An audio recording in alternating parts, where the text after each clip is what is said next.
seni, Forza Horizon buvo tas žaidimas, dėl kurio aš palikau PlayStation'ą ir perėjau prie Xbox'o. Ir ne veltui. Tai buvo kažkas naujo nuo visų Need for Speed'ų. Ir tai buvo pirmas žaidimas, kurį aš žaidžiau savarankiškai ir rimtai jau kaip gameris, ne kaip močiutės komą pasijungęs Minecraft'ą. Ir nors tuo metu jau buvo išleista 3 dalis, aš žaidžiau pirmą, nes kai nusipirkau savo Xbox'ą iš skelbimų, jis atėjo su būtent Forza Horizon 1 žaidimu.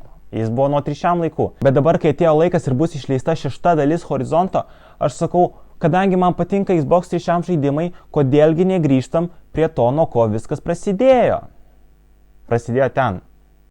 Tai pristatau jums dalykai, kurie man patiko bežaidžiant.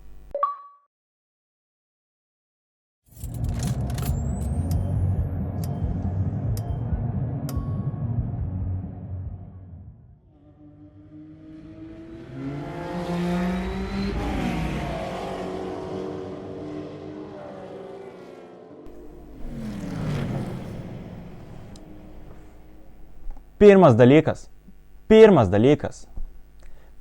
dalykas. Muzikos takelis. Jeigu tu žaidi žaidimą šiais laikais ir fone pasileidai Spotify'ų, tu daug prarandi, ypač su šitu žaidimu. Nes čia nėra tiesiog takelis, kuris groja fone. Tu tikėtumėsi, kad čia būtų kažkas revoliucionaus. Šitas soundtrackas šitam žaidime yra toks paprastas, labai geras dalykas. Bet jis nėra padarytas paprastai. Nes kiekvieną kartą įėjus į festivalį, įvažiavus į garažą, pasikeičia efektas, atsiranda filtras, užtilsta, pagarsėja.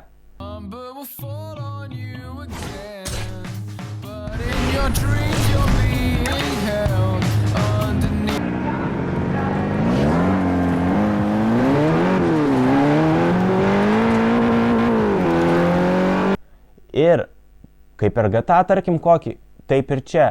Per radiją šneka didžėjus ir sako, kas tuo metu vyksta, ką dariukas, ką padarė. I was right, people. Darius Flint really is approaching Horizon right now. And word is, he's already racing. Typical Darius.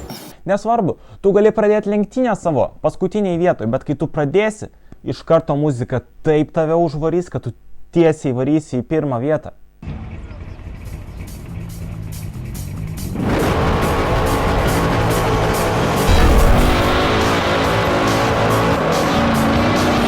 Čia yra vienas dalykas, dėl ko man šitas žaidimas labai įstrigo. Nes muzika groja ne fone, ne tavo ausyse, jinai groja pasaulyje ir jinai veikia kartu su pasauliu. Antras dalykas – automobiliai šitam žaidime. Jeigu tu galvoji, kad šitas žaidimas yra kaip visi, tu klysti. Nes parodyk man žaidimą, kur galėjai melą pavairuoti. Parodyk man žaidimą, kur Range'ą gali vairuoti. Ir ne, aš nešneku apie ten 2.16. Bet apie tą Range'ą, apie tą seną gerą Range'ą, kur kažkieno senelis turėjo su MPM7 slyvos motoru. Apie tą Range'ą aš neku.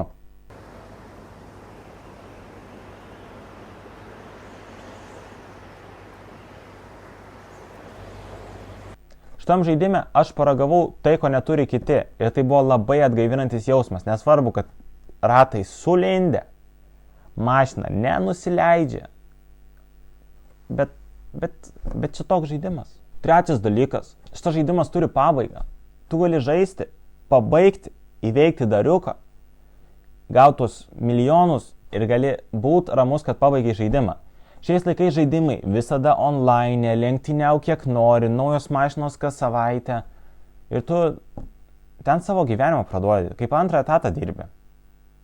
Bet čia vad žaidimas, kur aš atsisėdau, pažaidžiau, man jisai neatsibodo, aš jo pažaidžiau ir man jis paliko tokį saldų Ketvirtas dalykas. Lenktynės neturi oficialių checkpointų. Dažniausiai. Bet tais laikais, kai buvo kuriami žaidimai, nebuvo, kad tu gali bet kur nuvažiuoti, bet kokią tvorą pargriauti, bet kokį medį išversti ir taip. Tai nebus, kad tu kažkur nuvažiuosi, bet buvo labai gaivu akiai pamatyti kažkokį naują vaizdą, kuris nėra brūktas tau į akis, kad čia va checkpointas, jeigu pravažiuosi atgal grįžti. Ne, tu tiesiog važiuoji ramiai ir apie tai net negalvoji, nes to net nėra.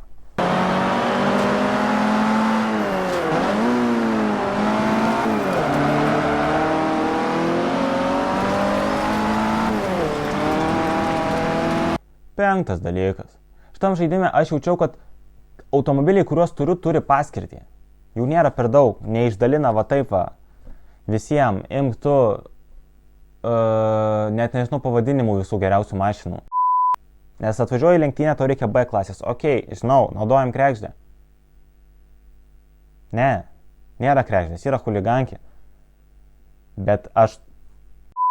Ir tu žinai, kad įvykdus kelias lenktynės tą pačią mašiną, tau reiks paskui A klasės mašinos ir tavo chuligankė nebetiks. Tu galėsi ją pasiupgreidinti, bet tu toliau gali rinkti mašinas ir jų nebus tau per daug, kad ten, 400 mašinų garažę turiu. Realiai, ant pirštų negalėčiau suskaičiuoti, nes neturiu 21 piršto, bet vis tiek. Iki 100 mašinų tikrai turiu ir tu žinai jas visas ir tu žinai, kas tu su jom darai ir kur su jom kada važiavai ir kokiam tikslui tu jas darai. 6 dalykas. Rėmėjų skirti iššūkiai. Tu pasakyk man, kas nenori adidaskiai pašokinėti biškį per tramplynus. Pasakyk, kas nenori gauproškiai driftą biškį paduot kampą. Ir taip va, tokiam atrodo betiksliui dalykui, kuris neturi jokios vertės, kad biškį išmeti skers arba ten greičiau pavažiuoji, pašok į orą. Tu gauni įvertinimą iš brandų, kurie yra realiam pasaulyje ir biškį paįvairina žaidimą nuo tiesiog klasikinių lenktynių, kur važiuoji tiesiai, pirmą vietą, laimi, gazas, dugnas, viskas aišku. Atsibosta, gali pavažinėti, parinkti iššūkių ir taip pasikęsti savo levelį, gausi pinigų, dar kažką. Nežinau, kas nenori didaskiai būti. 7 dalykas. Pasaulio dizainas. Man būna, kad aš važiuoju kažkur ir aš noriu sustoti, apsukti ratuką, įvažiuoti pas kažką į kiemą, pažiūrėti, kas ten gero yra. Ir tais laikais dar nebuvo, kad ten kažką labai easter eggų prikrauna arba ten labai detalizuotas kiemas. Va, aikštelė, pasidarysiu karmytą su draugeliais. Va, kita aikštelė, kažkur nuvažiuosim čia ant laukų, pastovėsim, papiešim saulutės ir išvažiuosim.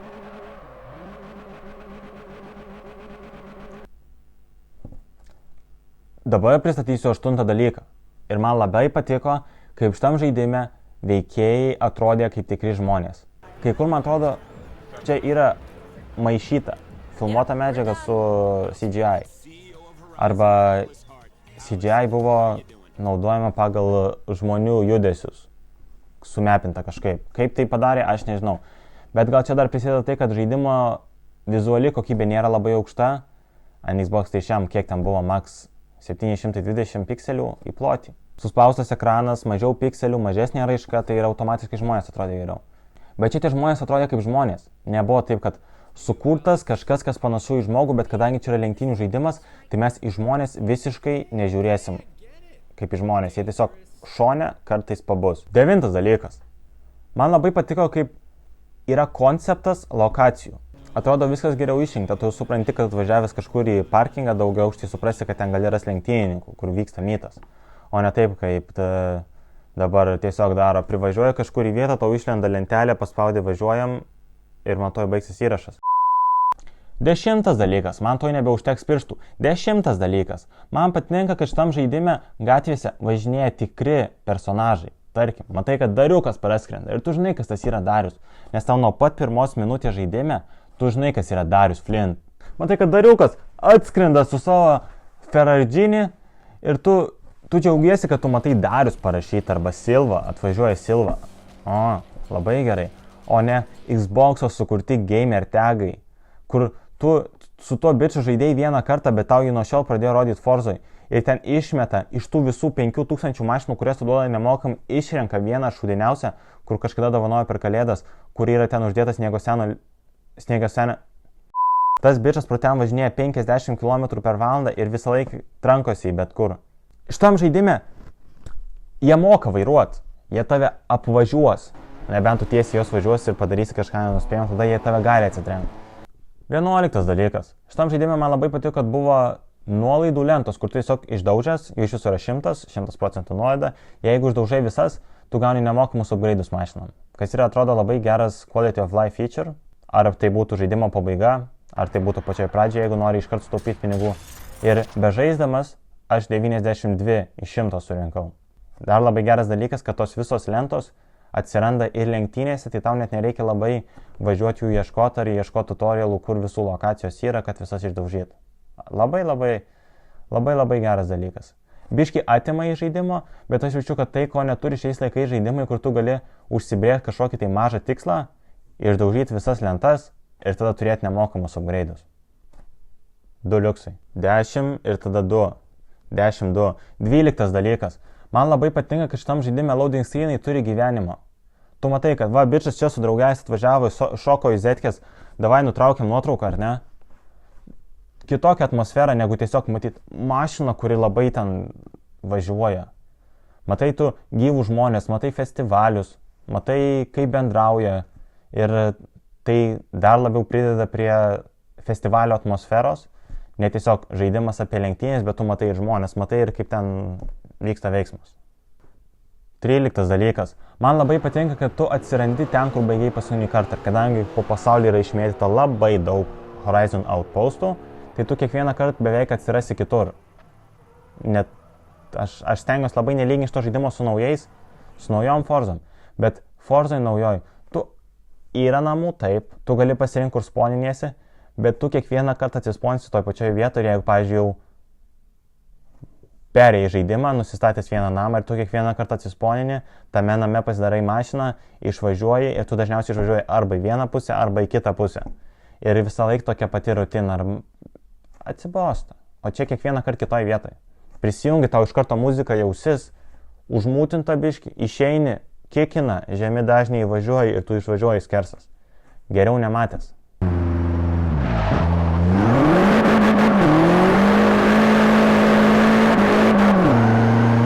Dešimt 14 dalykas.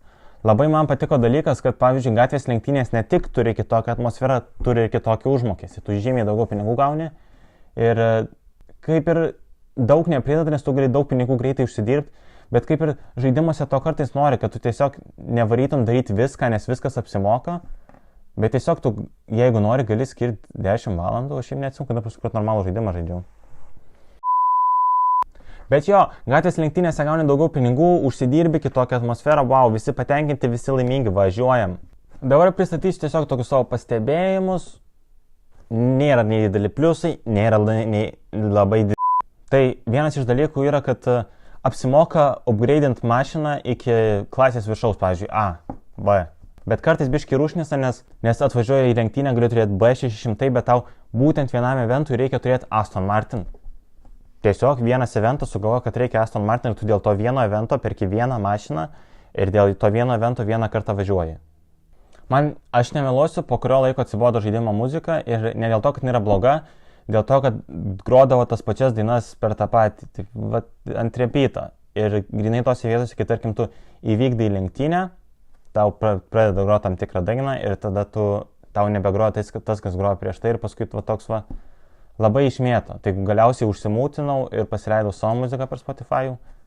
Klausiau kurį laiką patį playlistą Horizon 1 soundtracko. Paskui perėjau prie tiesiog Santi Gold dainų, nes labai estetika yra vienas geras legendinis trackas šitam žaidime. Bet minusas tame, kad privažiuoju prie tų visų, kur tau reikia būti, nesvarbu festivaliai, lenktynės, outpostai. Fone groja pasaulio muzika. Per kolonėlę su efektais, taip toliau. Dalykas, kurį gyriau, bet jeigu savo muziką klausai, biški kertasi. Vienu metu pradėjo pasimatyti Horizon 2 visas koloritas, kas kaip ir logiška, po pirmos dalies jo antra, bet jo, toks visai įdomus dalykas, kai pradedi pastebėti, kuo kiekvienas žaidimas panašus į kitą, arba ten kaip jisai evoliucionuoja. Mašinų palangė plotis priklauso nuo padangos pločio. Jeigu tu nori gilios palangės, dedi plačią padangą, viskas aišku. Labai užkniso jau po kurio laiko lenktynės, kurios kartojasi, nes ten buvo vienoj mepo vietoj, gal iš viso yra 5 eventai, kurie grinai to pačio layouto, tik tais tu kitoj vietoj yra vagonėlis, kur tu pradedi lenktynę. Kam? Šiaip dar vienas dalykas, kur jeigu reiktų pakeisti 100% keičiu, kad mepas padarius pauzę nėra visada pirmas dalykas. Pavyzdžiui, lenktyniauju, pasidarai pauzę, nori nueiti į mepą, tam pasirodo dabar restart mygtukas ir tu iš įpročio spaudinėjai, nes azartas kyla, adrenalinas bėga, čia reikia, nori pasižiūrėti mepą ir tu restartinį žaidimą, restartinį lenktynę. Nesąmonė. Priėjom pabaigą. Ką pabaigą noriu pasakyti, aš nežinau. Man patiko žaidimas. Norėčiau gal paskui pažaisti ir kitų dalių. Tikiuosi, jūs įkvėpė arba pažaisti šitą žaidimą, arba pažaisti kitą žaidimą, kurį kažkada vaikystėje žaidėt, arba pirmą kartą įveikėt, o gal tiesiog patiko pažiūrėti, kol valgė dribsnių su pienu. Arba grikius darbe po mikrobangės pašildytus, arba...